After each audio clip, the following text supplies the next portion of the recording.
TikTok profits from live streams of families begging children are live streaming on the social media app for hours, pleading for digital gifts with a cash value. The BBC saw streams earning up to $1.900 an hour, but found the people in the camps received only a tiny fraction of that. TikTok said it would take prompt action against exploitative begging. The company said this type of content was not allowed on its platform, and it said its commission from digital gifts was significantly less than 70%, but it declined to confirm the exact amount. Earlier this year, TikTok users saw their feeds fill with live streams of families in Syrian camps, drawing support from some viewers and concerns about scams from others. Why has the Syrian war lasted 11 years? In the camps in northwest Syria, the BBC found that the trend was being facilitated by so-called TikTok middlemen, who provided families with the phones and equipment to go live. The middlemen said they worked with agencies affiliated to TikTok in China and the Middle East, who gave the families access to TikTok accounts. These agencies are part of TikTok's global strategy to recruit live streamers and encourage users to spend more time on the app, since the TikTok algorithm suggests content based on the geographic origin of a user's phone number. The middlemen said they prefer to use British SIM cards. They say people from the UK are the most generous gifters. Mona Ali Al-Karim and her 6 daughters are among the families who go live on TikTok every day, sitting on the floor of their tent for hours, repeating the few English phrases they know: please like, please share, please gift. Mona's husband was killed in an airstrike and she is using the live streams to raise money for an operation for her daughter Sharifa, who is blind. The gifts they're asking for are virtual, but they cost the viewers real money and can be withdrawn from the app as cash. Livestream viewers send the gifts ranging from digital roses, costing a few cents, to virtual lions costing around $500 to reward or tip creators for content. For 5 months, the BBC followed 30 TikTok accounts broadcasting live from Syrian camps for displaced people, and built a computer program to scrape information from them, showing that viewers were often donating digital gifts worth up to $1,000 an hour to each account. Families in the camps said they were receiving only a tiny fraction of these sums, however, with TikTok declining to say how much it takes from gifts. The BBC ran an experiment to track where the money goes.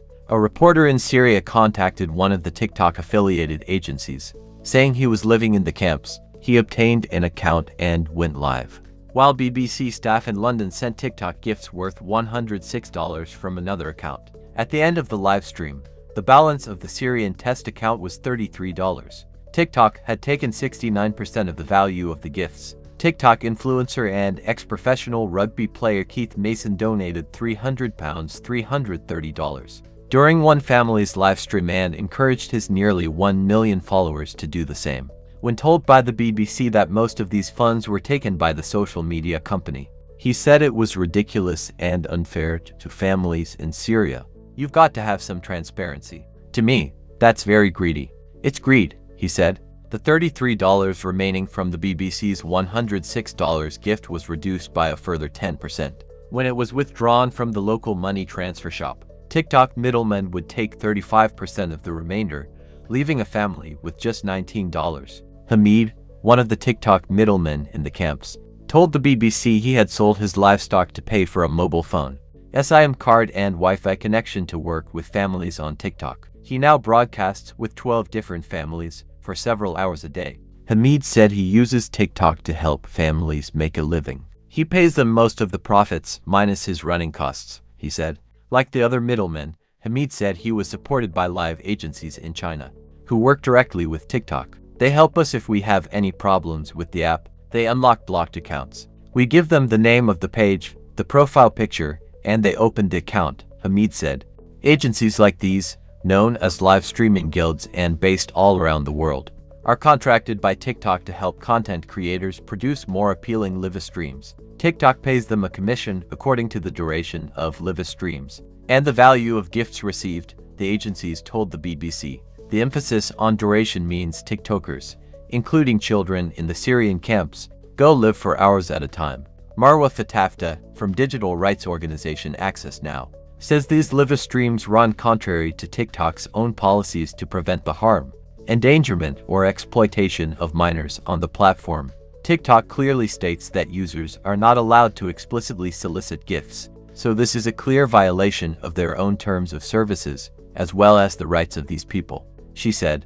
She acknowledges that people have the right to share their stories online to try to seek support and sympathy, but she says these live streams lack dignity and are humiliating. TikTok's rules say you must have 1,000 followers before you can go live. You must not directly solicit for gifts and must prevent the harm, endangerment, or exploitation of minors on the platform. But when the BBC used the in-app system to report 30 accounts featuring children begging, TikTok said there had been no violation of its policies in any of the cases. After the BBC contacted TikTok directly for comment, the company banned all of the accounts. It said in a statement, "We are deeply concerned by the information and allegations brought to us by the BBC and have taken prompt and rigorous action. This type of content is not allowed on our platform, and we are further strengthening our global policies around exploitative begging." TikTok, the world's fastest-growing social media app, has made more than $6.2 billion in gross revenue from in-app spending since its launch in 2017.